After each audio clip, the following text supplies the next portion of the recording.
Hello, everyone. Hello, and welcome back to Geekly Goods, guys. I'm here with a very special guest. Y'all, this is one of my greatest friends that I've met on the interwebs. It has been a pleasure getting to know this fella. Guys, he has a channel over on YouTube. Go check it out, Hakuna Machatter. He talks all things diversity in TV, in film and TV, and is here to help you guys better understand diversity in film and TV. Y'all, I'm here with the one and only Elliott. Man, what's going on, bro? It's so good to chat with you again. Yo, I am very excited to be here today. This is like, we kind of been the past couple of weeks sort of every Sunday just chilling and having a chat on Zoom, and you had the idea today to be like, let's do something different, and let's get on live and talk WandaVision. And I was like, as soon as I saw that message pop up, I was like, yeah, we're doing this.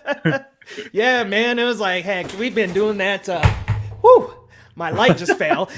We've been doing that, man. Just hanging out casually on Sunday, talking all kinds of stuff from Star Wars, Game of Thrones, really anything. But it has been just a pleasure, bro. And I thought, I need to get you on the channel. I thought this was a great way to do it. So, man, I'm glad to have you on. I'm glad to have you come through.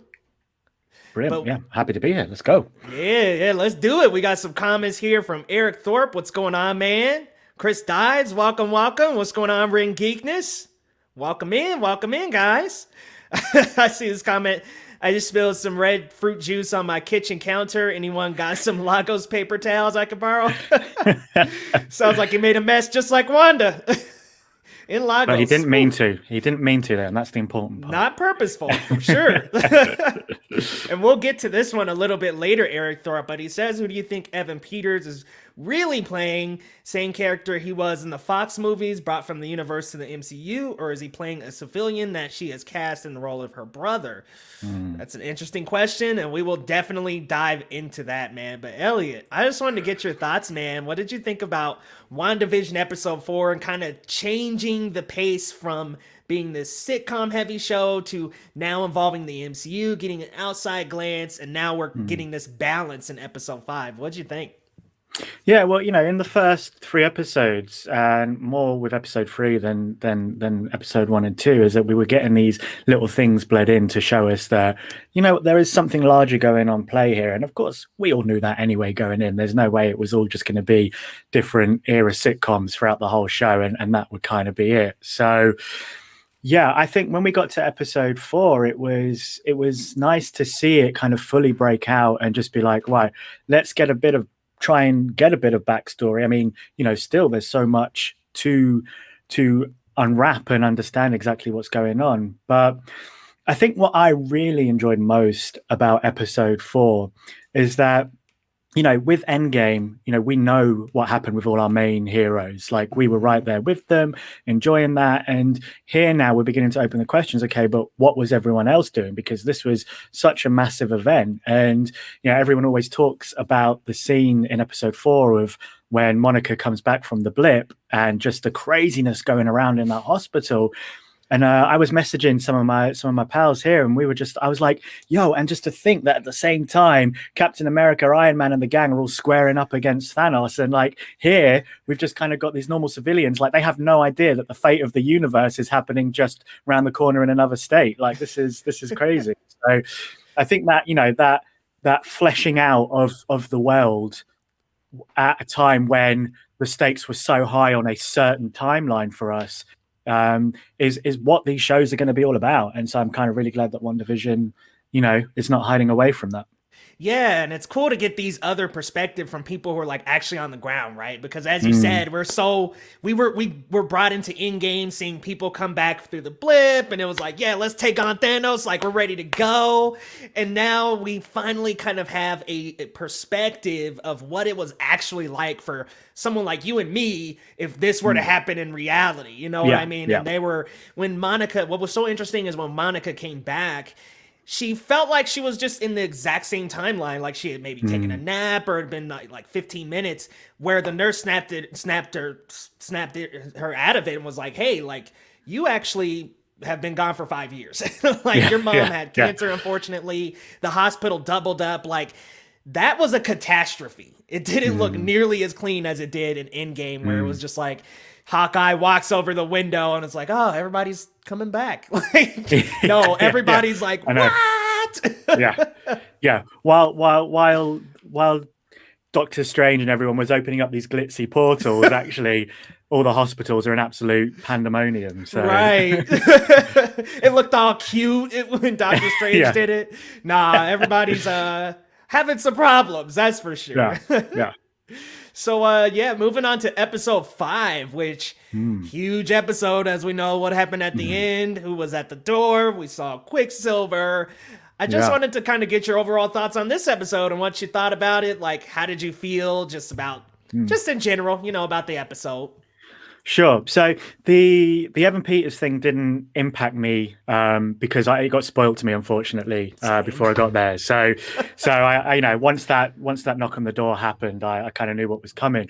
But actually, throughout the episode, I was really loving everything that was happening with Vision. I think that was actually the standout for me in this episode. The way that he's, things are starting to come apparent to him. And I think it's really playing into the fact that because he isn't human, Wanda or whoever else might be controlling whatever's going on doesn't have that starker grip on him. And I absolutely love the scene with Norm, and when, Vision broke Norm out of it, and we get to see the real person underneath the character that's been created, and just see how Vision's worry then grows, and how that then culminated into his standoff with Wanda, and they both sort of powered up, and I was like, oh my gosh, we're about to have just like a superpower beatdown going up in here. But I loved, and I think I've always really liked Vision in the MCU, but I think because he is so powerful that he's not been able to kind of get that screen time as much, because I think with a lot of the MCU's most powerful superheroes, they kind of have to either reduce their screen time or nerf them at some way. You're looking at people like Hulk and Thor and Captain Marvel and Wanda herself as well. So, and I kind of always think about Civil War and just the way that Vision just kind of looks at things through a completely objective view. He doesn't have that emotion that Team Cap did, for example. So yeah, no, I was really I'm really looking forward now. I kind of, we still don't really know what's going to happen with Wanda. We don't know what the exact outcome is going to be there, and I guess not really with Vision either. But I think Vision is going to be our way now, the audience's way of looking in and being like, oh, okay, like we're going to go on that path of discovery now with Vision. And I think that's going to be really exciting.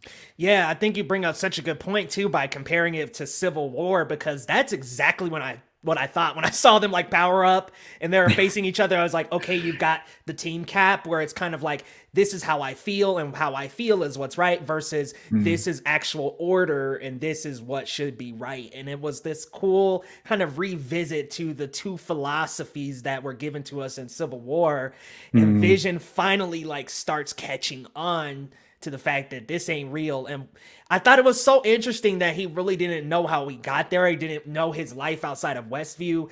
Sounds to me like when she revived him, it was kind of this mind wipe in a sense, where it was like, I don't really recall anything before Westview, or it sounds like even more than manipulation. It's even just tinkering with his mind, because he has no idea of anything outside the Westview complex. We even saw in episode 4 where he was saying, we can go anywhere we want. And she says, no, we can only stay in Westview.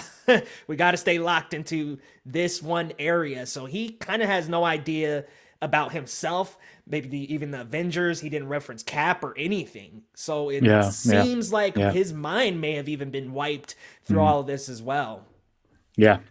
I think I saw someone bring up quite an interesting question, asking if Shuri was able to, complete the download in Infinity War. And, I'm kind of wondering, well, based on what we've seen, I would say not, because, the whole idea was to part Vision from the Mind Stone and have him be that Ultron and Jarvis, just, that bot.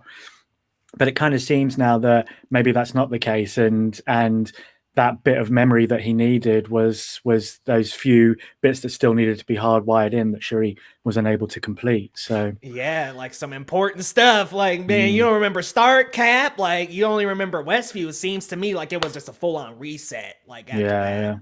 Yeah. Checking on some comments here. See, Isaac, what's going on, man? The Luke cameo might have leaked. If it's real, it's insane. All right, yeah, we're not going to talk about that. Hopefully nobody stumbles upon it, because I had been spoiled about Quicksilver as well before we even got to this episode, and it's just kind of a bummer to like, that's the big lead up and you've already been spoiled. It kind of sucks. Yeah.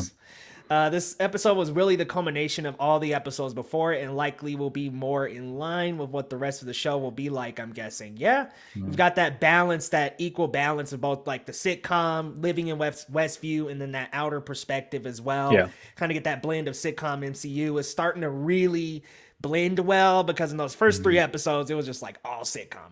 Yeah.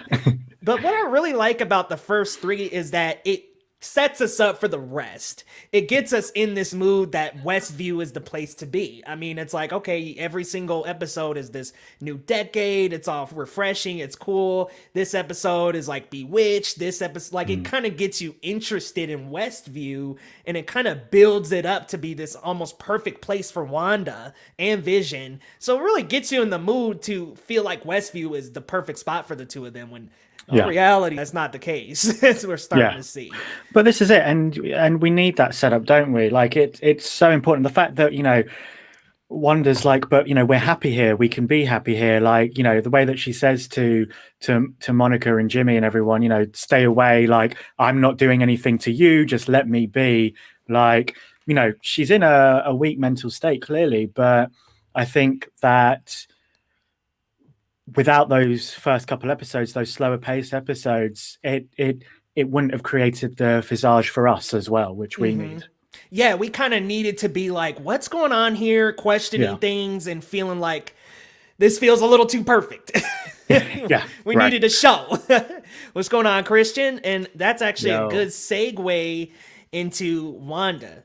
Do you think she's like fully aware of what's going on here? Because it seemed to me like in the first 3 episodes there was really no awareness. She was kind of just going along with it, and then we get that episode 4 moment where she throws Monica out. She tells Mm, Monica, you're stepping in on my world, you gotta go.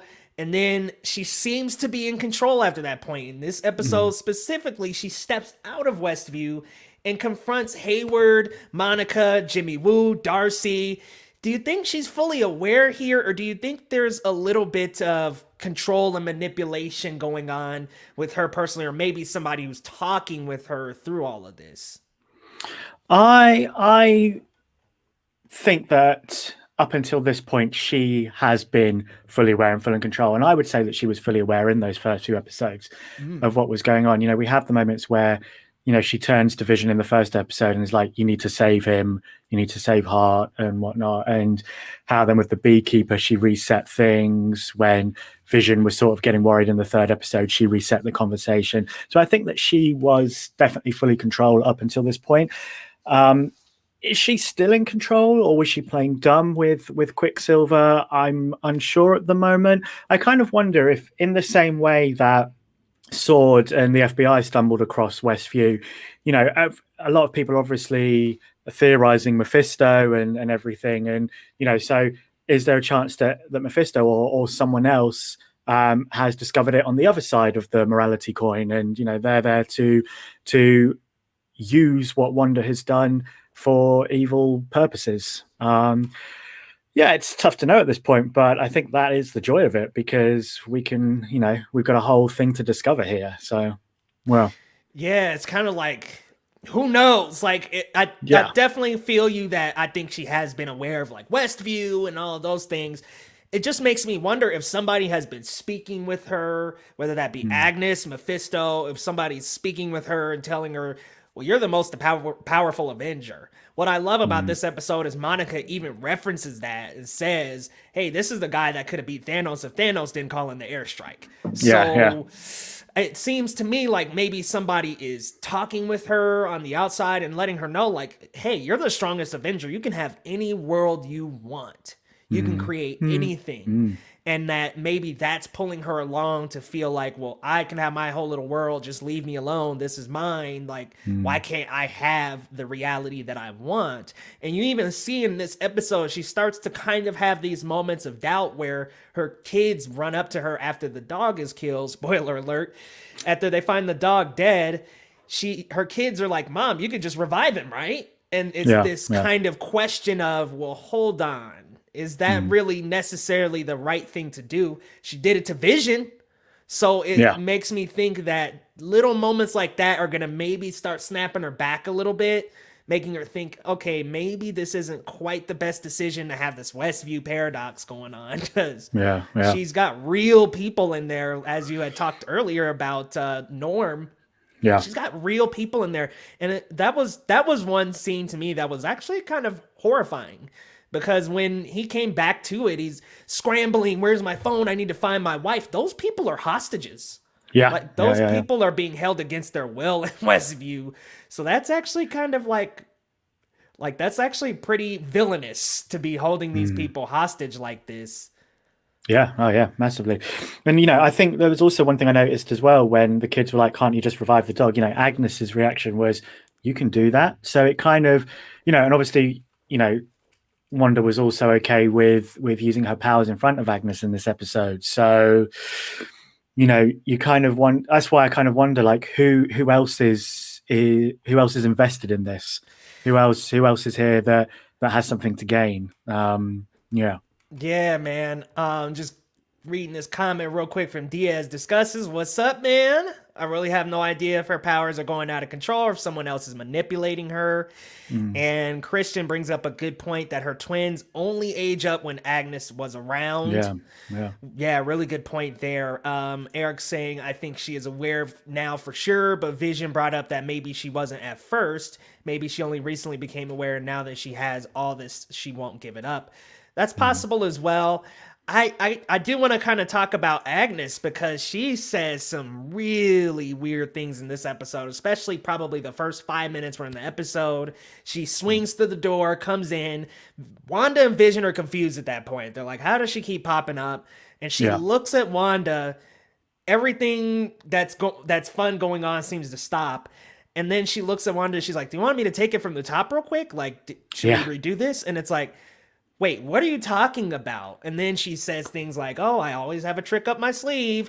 Clearly, this is Agatha Harkness, who is a witch in Marvel Comics, but it just makes me wonder, like, how much control does she have? Is Mm. she the one that is manipulating Wanda to create Westview? Like, what is she doing? Is she actually trying to help Wanda, possibly? Or is she helping Mephisto? Like, what is going on with her is my question.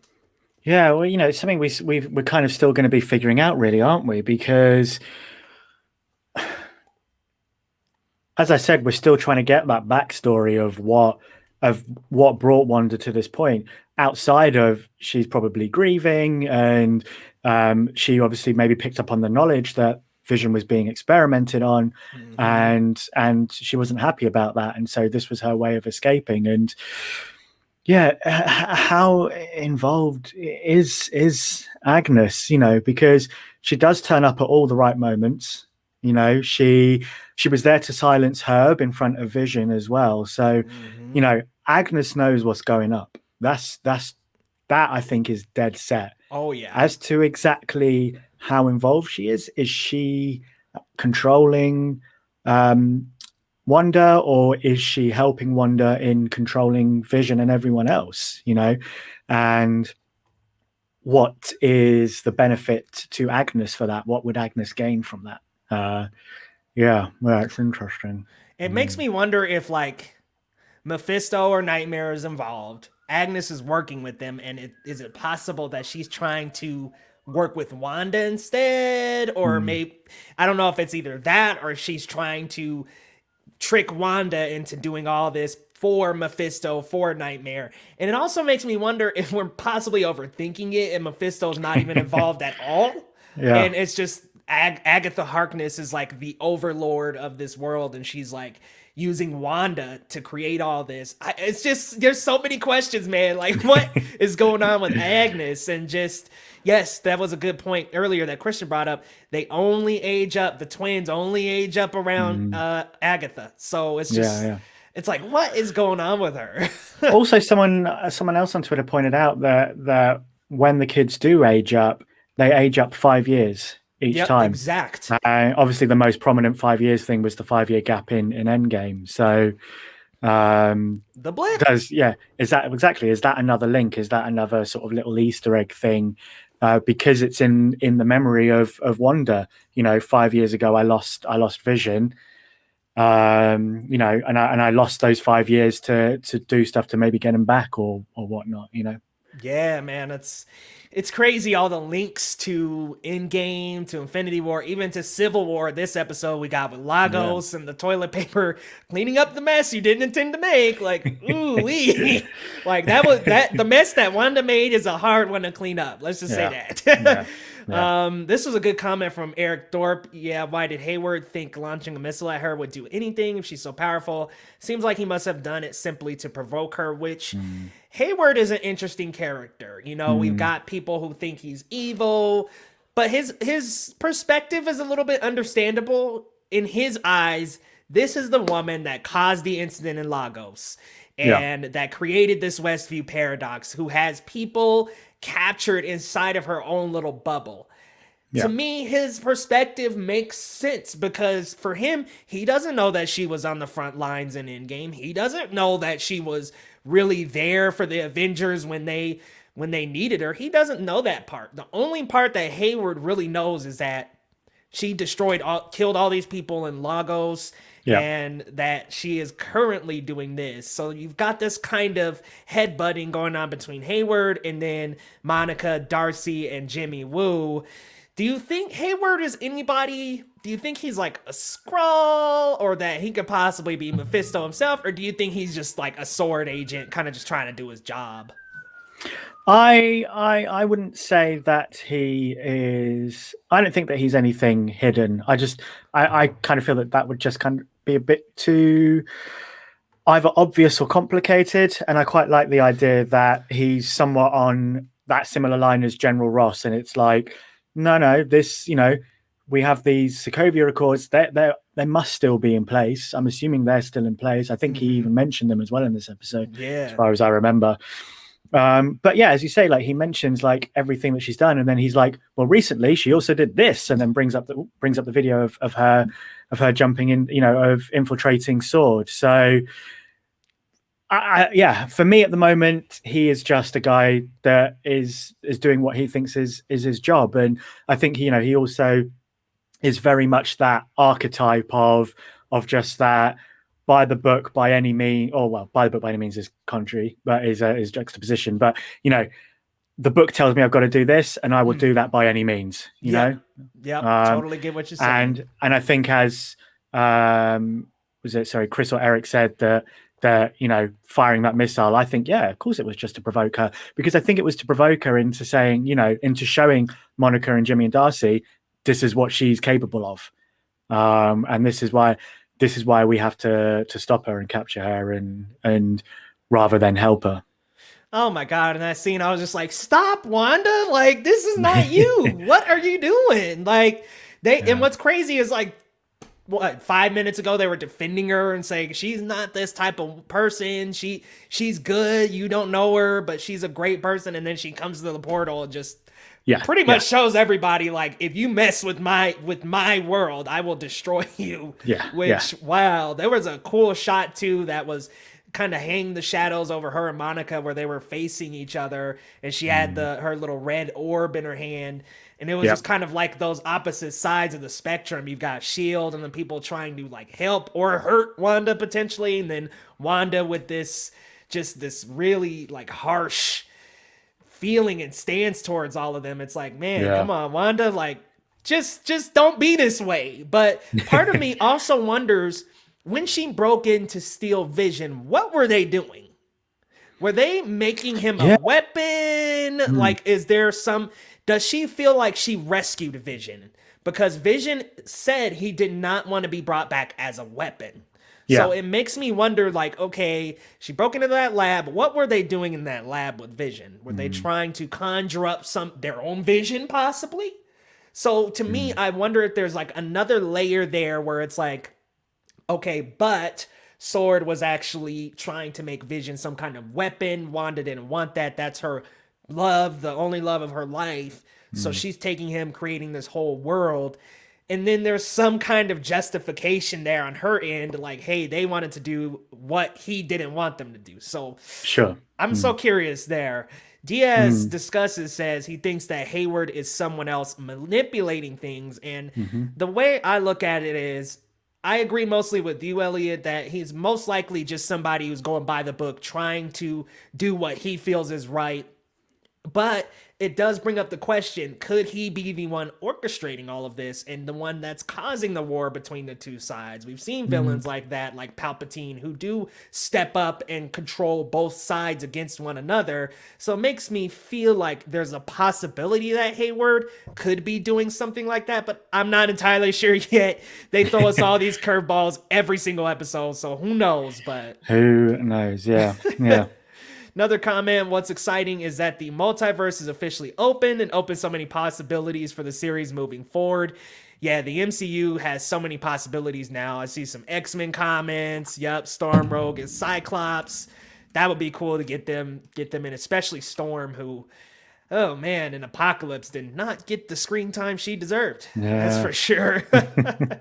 But talking more WandaVision, what do you think is up with Quicksilver, man? Do you think that's really Quicksilver? Are we looking at maybe someone in disguise? Agnes conjures somebody up? What are we looking at here? Yeah, I don't know. It's, because obviously they mention that she is manipulating reality now. And, we've kind of been discussing, has she been in control? Is she still fully in control? Is she starting to lose that control? Is it so much that that maybe there isn't someone manipulating her. She is just losing control. And the feelings of the loss of her brother have been brought up firstly by Monica and now by the Billy and Tommy as well, that she's brought a manifestation of Quicksilver in.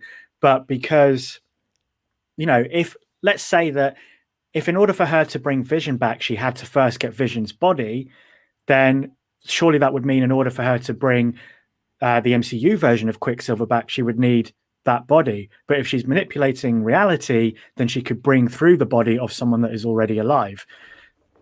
There's so many kind of different possibilities with what could be happening. I think it would be silly if it wasn't the real Quicksilver from X-Men, because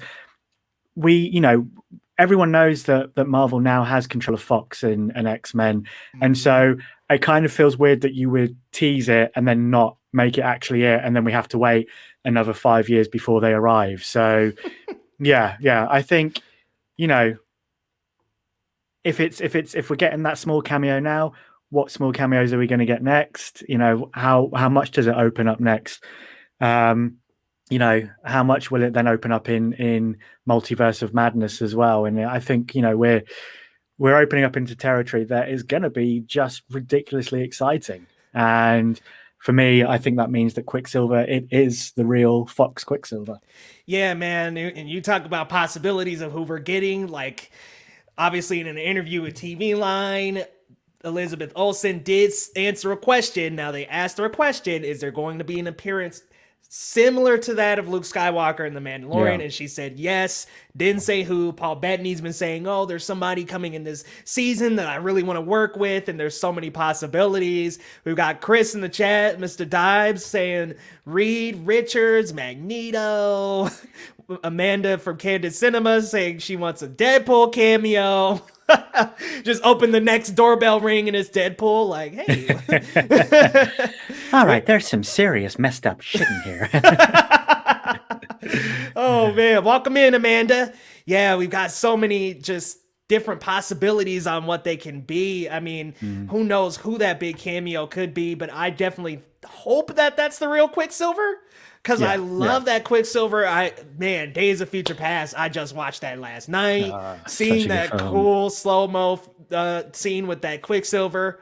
Wow, what a cool film that was. But part of me does hope that Aaron Taylor Johnson's Quicksilver somehow shows up and maybe there's a WTF moment or something. Because he was a good Quicksilver as well. I think he got kind of ripped away from the part like a little too early. Like we just got introduced to his character in Age of Ultron, then he dies. I would love to see him maybe play the part one more time, like bring our Kick-Ass back for just one more ride or something like that. But what I find so crazy about that scene is that Wanda has no idea what's happening. The doorbell rings, she doesn't know who it is. She answers the door, she's even stunned. I'm like, well, if you're aware, how did he pop up? And how are you so confused at this point? I mean, she hugs him. She seems to believe like, oh, he is Quicksilver. How, to me, it almost feels like that's not Quicksilver just because of that entire moment. I feel like she would be like, brother, like, oh my God. But she seems so aloof. Like, it's like, who is this? Like, who are you? But she hugs him hesitantly. So I don't know. I wonder, because everything she's conjured up, the twins, Vision, she's had full awareness of everything she's conjured up. But this is the one thing where she's like, huh?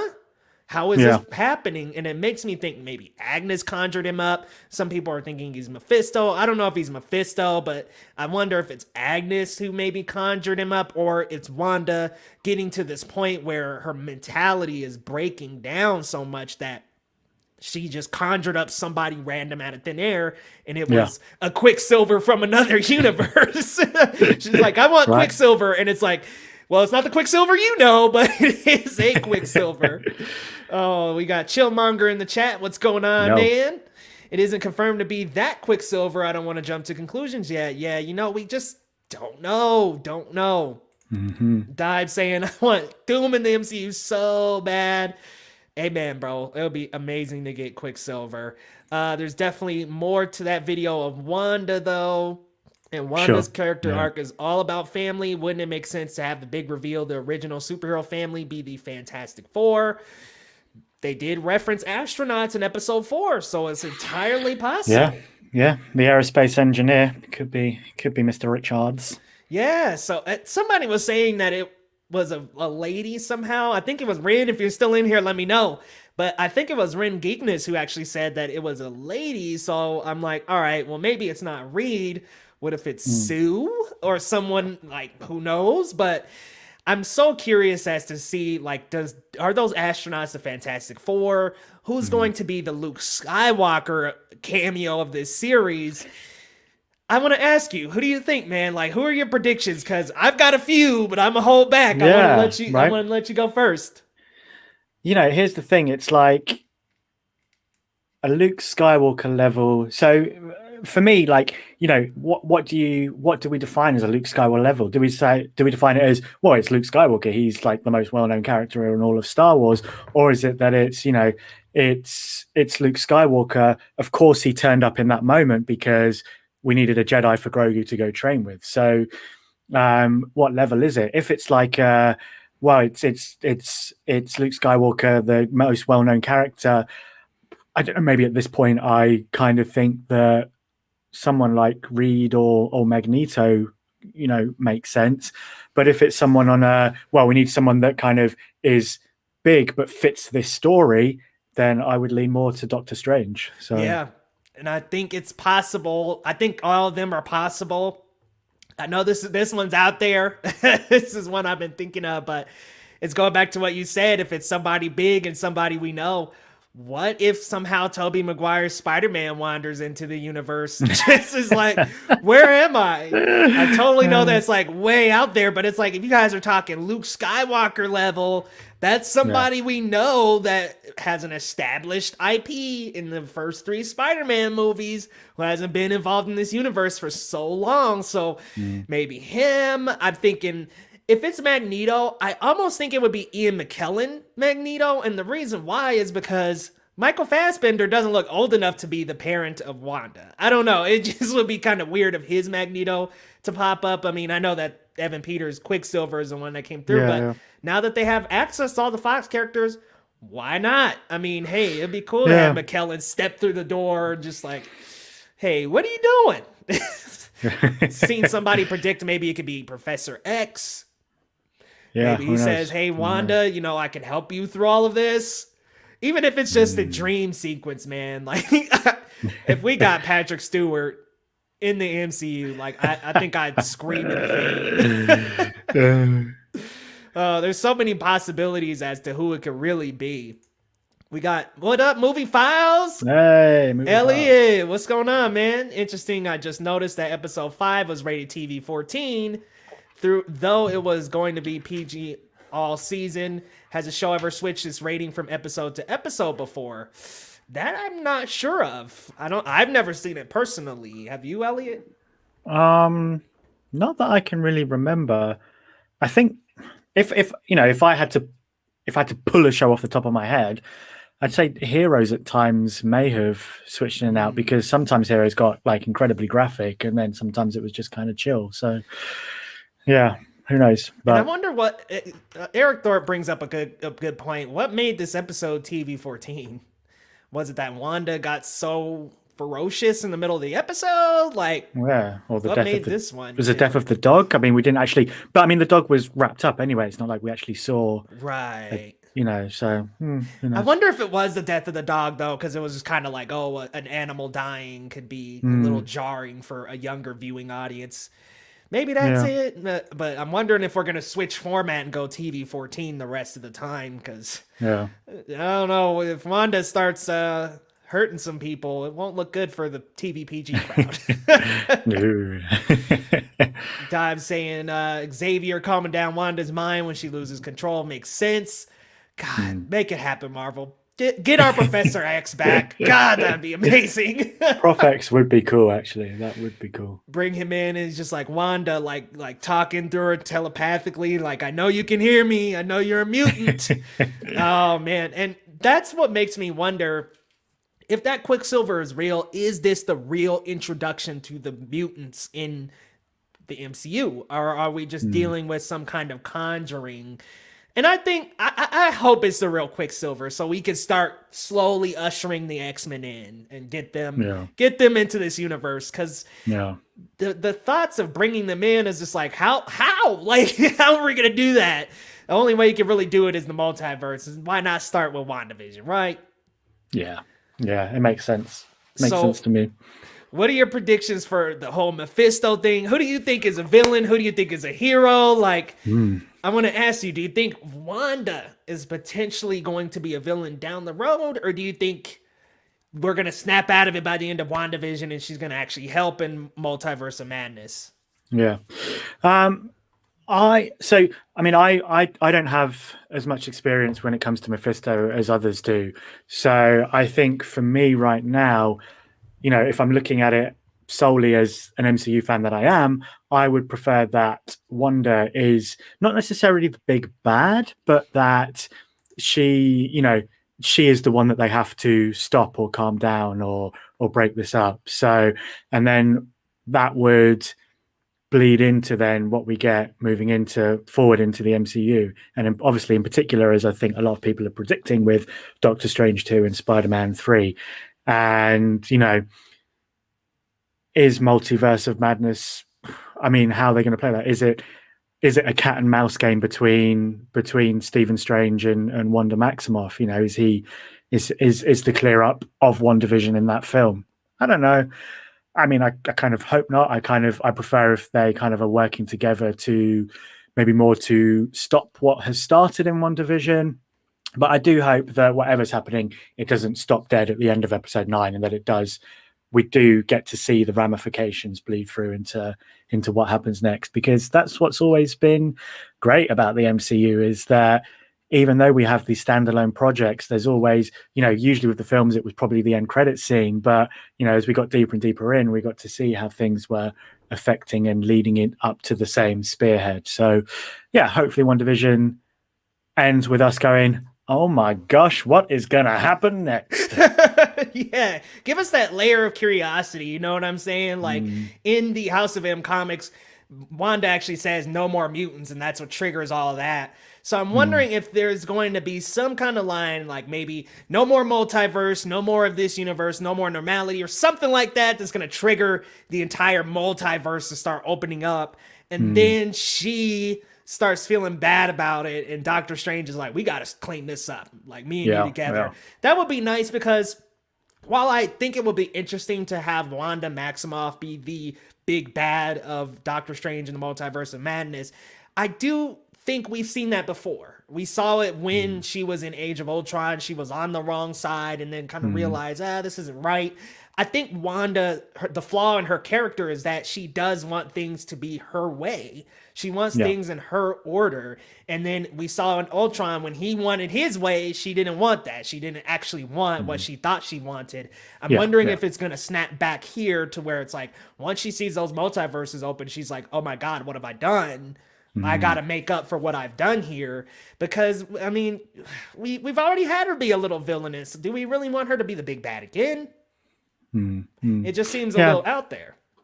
Yeah, I mean, I wouldn't say that she needs to be a big bad. And also, I think also because we had, Civil War as well, and we had the heroes facing off there, it would seem strange to so early on in Phase 4 have heroes locking heads again after everything they went through in Infinity War and Endgame. So right, like right after, it's kind of like, okay, let's build up to another. By the way, I love your theory about Civil War 2 and Falcon and Brie Larson's Captain Marvel going up against each other. I love that theory. I've been thinking about it nonstop since your video, man. I don't know how that one came to me, really. I guess, but I don't really think it will happen. I think it's more of a wishful thinking kind of theory than a clear path to it. But yeah, I mean, I think you're onto something, man. But Elliott, Movie Files is saying maybe the gun scene of Wanda switching it on the guards, that could definitely warrant a TV-14. Heroes, save the cheerleaders, save the world. it's still up there as one of the best shows. So I think I've got a video still on the channel in which I talk about Heroes still being one of my favorite TV shows of all time. So I wish I could be um on that same high, Elliot. After season one, I just oh, it now, dips. Oh, it dips. yeah, Yeah, yeah, yeah, and yeah, I yeah. did like the rest of the season, but I just didn't love it nearly as much as that first Yeah. season. Oh, yeah, Siler yeah, kept yeah. going back and forth, so it was just kind Mm. of like, oh man, what is going on with this writing? But I still think it gets crapped on a little too much. Like it's not bad by any means. It's just not as top tier Yeah. as that first season. Yeah. Oh, Like, yeah. Yeah. Yeah. I mean, that first season, I would mash that up against any season of TV that I've watched and be like, come on. right. Get on this level, okay? Yeah. Yeah. Days of Future Past is as good as most MCU movies. I would say I love to see a direct sequel to it following the original cast from On Last Ride, but in the MCU, man, I'm Mm, gonna be maybe a hot take here, Eric Thorpe. I think it's better than most of the MCU movies, to be honest with you. I thought it did such a great job of blending time together and taking mm, both storylines and blending it in a way where it was not confusing, where it all made sense. A storyline that you could get both versions of Professor X, both versions of Magneto, Wolverine. You get Hugh Jackman traveling back in time. I mean, it was just such a perfect way to collide the timelines that I think it's the best Fox X-Men movie. Not talking Logan, but just Fox X-Men. I think it's their best one, in my mm, opinion. mm, What do you mm. think of Days of Future Past? You like it? Oh, I absolutely loved it. Yeah, I thought it was so much fun. And I think also because it kind of did a little bit of cleanup as well on the X-Men timeline, because that was a bit, the way that Origins Wolverine and First Class, they sort of, yeah, they kind of skewed things up a bit, because end of Origin Wolverine, we've got Patrick Stewart standing, and then end of First Class, James McAvoy's in the chair. So I was a bit like, what? Okay, doesn't make sense, but all right, we'll go with it. Right. It was very like throw us into a new timeline. It was like, huh? Like, Yeah, what's going on yeah, here? Hey, yeah. AZ, thank you for the love. Thank you so much. Appreciate that. But yeah, like First Class, man, that was a good X-Men movie, but it threw you into a loop of, okay, now we've got a whole new timeline. Like, what are we doing Yeah. here? Which McAvoy and Fassbender were great young versions of Magneto and Professor X. I was Yeah. like, let's get more of these. And they did answer our prayers there. So that was good. But it made you wonder, like, well, what about Patrick Stewart and Ian McKellen Mm. and all them? And then they approached Wolverine. And he's like, fuck off. Like, what are we doing here? Yeah, and then Jay Lawrence as well as Mystique. Oh, I thought she was Yeah. brilliant, Oh my really great. God. Loved her in that role, and just she was Mm. really good in Days of Future Past, like tricking all those people, Yeah, using her yeah, powers to just kind of slip into government meetings like that. Gosh, the use yeah. of their powers in that movie is good too. But I also say, also in like in First Class, and the way they built the relationship between her and Magneto, I thought was really well done, and it kind of really harkened to that bit in X-Men 3 when she loses her powers, and he was like, "I'm sorry, that's it." And it was just like, we kind of got a bit of that, even if it was a separate timeline. We kind of got that backstory to it, and so it kind of made that moment be like, oh my god, he just like let her go like that. Like, it shows his one track mind of like, if you're not a mutant, you can't be with me. Yep, that's it. You gotta go. Sorry. Which is it's that scene in First Class, or I'm sorry, in Days of Future Past, where past Professor X talks to future Professor X was awesome. Yeah, Like talk yeah, about the two different philosophies and just seeing a manifestation of what age and work does to one and gives you that yeah, wisdom and can really put you back on track. It's like, yeah. wow, the fact that his young version was just like, no, I don't want to hear the voices. This is all. And the older, more experienced, more wise Professor X lets him know that it's a gift. Yeah. The ability that you have is going to help so many other people bring out their abilities and be comfortable in this world. Such a good Mm. scene, man. Just Dives has a pretty good comment here. Wanda loses control when Mephisto comes in and steals Wiccan and Speed. Perhaps the deal with the Mm. devil was a happy life, but she needs to give her children to Mephisto, which, as we know in the comics, that is part of kind of their summoning, is that Wiccan and Speed are Wanda with Mephisto's energy. Like, Mm. it's a whole storyline there with the Young Avengers and stuff. So it's like, oh, that would make sense. Wanda Mm. says nope, and that is the trigger to open up all the multiverses. Yeah. I like where you're Yeah. going there, Dives, because it's Well. something against Mephisto, who could really be the overlord of all of this, but Logan is behind Days of Future Past for me. Oh, Right on, interesting. Chillmonger. I liked Logan because it was self-contained. I like when they do Yeah. this self-contained superhero movies. I think the universe thing, while I love the MCU, I love WandaVision, and I love where that's going, I kind of want some stories that are self-contained, and that's what I'm hoping they're doing with Blade. Keep that in its own little realm. Keep certain stories in their own little realm. Then do the bigger MCU stuff. Can do that as Mm. well. But Mm. Elliot, did you have any more thoughts on this episode of WandaVision? Any predictions for the next episode? Um, I don't think I've got predictions for the next episode. I think, going forward, I'm pretty much, I have like, obviously, we spent, 50 minutes now being like, oh, maybe this and maybe that, maybe this and maybe that. So I've got thoughts, but I think in terms of episode to episode, I'm just like, I'm here for the ride, really.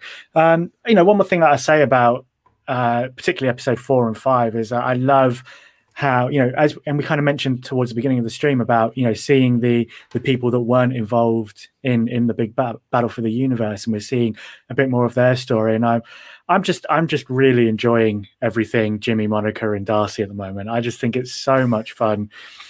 And I don't even know why. I guess because you're bringing in these characters that we've seen and we know are present within the universe, and now we're just giving them a bit more screen time and just sort of letting them ramble through it a bit more, and yeah, I think I'm just I think I always liked Darcy in the first two Thor films anyway. I think she provided a nice bit of comic relief, and now here we get to see her being a bit more serious. So yeah, I kind of like that as well, that we're getting that other side of her character.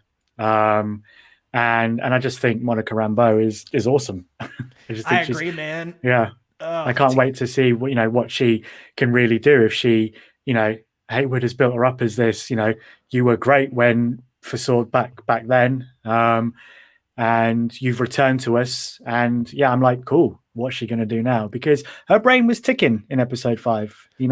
She was starting to figure things out, and so I look forward to where that goes. she was getting very involved, getting down in the weeds with Jimmy Woo and with Mm. Darcy. And this is a good comment from Dives. Would anyone else like an X-Files X series featuring Jimmy and Darcy? Yes, Me, please. Yes, please. absolutely. Yes, please. And see, that's what I think the MCU TV verse, it opens up the possibility of exploring the smaller characters even more. Those Yeah, characters, because Jimmy was an Ant-Man and he was funny. I mean, he was just, I love yeah, Randall Park as an actor, and I was like, oh, this dude is kooky. He's a funny guy. He's keeping up with Scott, but at the same time, you can tell he kind of cares for him. So it yep, was like, I really liked his character and Darcy in the Thor films. This is like such a good way to revisit those characters, and we even see that they've had development over the 5 years where yeah, Jimmy does the card trick, Darcy's a PhD now. Like, it's like yeah, yeah, they've actually been up to stuff too. So it's nice yeah. to revisit those characters, and I think making an X-Files like series with Jimmy and Darcy would be fun. It would just be something fun and casual to follow and not have to focus so heavy on the MCU all the time. It's something Mm, that we can kind of retreat to a little bit and have some yeah. smaller stories. But it's also nice as well because having them here, because it's a big universe, but these people have been involved, so why would they not be involved? Or it's kind of saying, right, who, we could write in a new FBI agent, we could write in a new doctor of this form of science, or hang on a minute, we've got these characters here, like, yeah, let's use them, let's tell more of their story. And Yeah, yeah, the MCU has so much, you know what I'm saying? Like they got a pocket full of characters, man. yeah, Like man. yeah, but guys, we're wrapping up here. Please do me a favor. Check out Hakuna Machatter, guys. Elliott does such great work on his channel, man. I'm telling you, when I see this guy's videos, I'm like, I gotta click right away because the editing's well done, and just the topic of diversity in film. is Mm, very, very important. You know, film and mm, mm. TV, we need diversity. We need more representation. Definitely visit Elliott's channel because I learn something every time I go to your channel, Elliott. I don't know if you know that, but I learn something Thanks, every man. single time, my friend. Let the people know what you got coming up on Hakuna Machatter.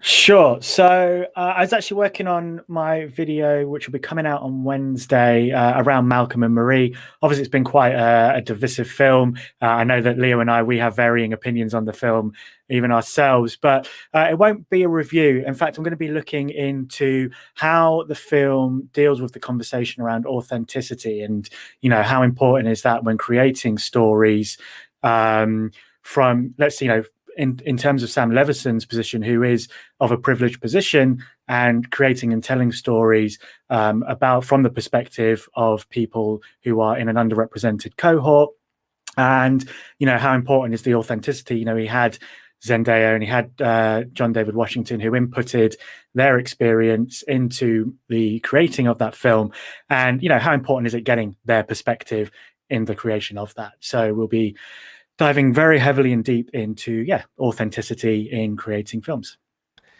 I love it, man. I love it. And y'all, his information is down in the description box. If you're listening to this after the stream, also be sure to check out his channel, hit that subscribe button, and tune in for that Malcolm and Marie video. Y'all, coming up on this channel tomorrow, I'm gonna be dropping the Queen's Gambit finale reaction. What Nice. a finale to that show that was. Whew, I mean, that was quite the ride, quite the ride. But y'all, if you're here, past stream, on the stream, help your brother out. Give me an HBO special. Help a brother out. Hit that like button. Hit that subscribe if you're new. And hit that bell. HBO special, y'all. Help a brother out. But y'all, thank you so much for coming to the channel. Thank you so much for tuning in to our WandaVision stream. And we'll see you next time on Geekly Goods.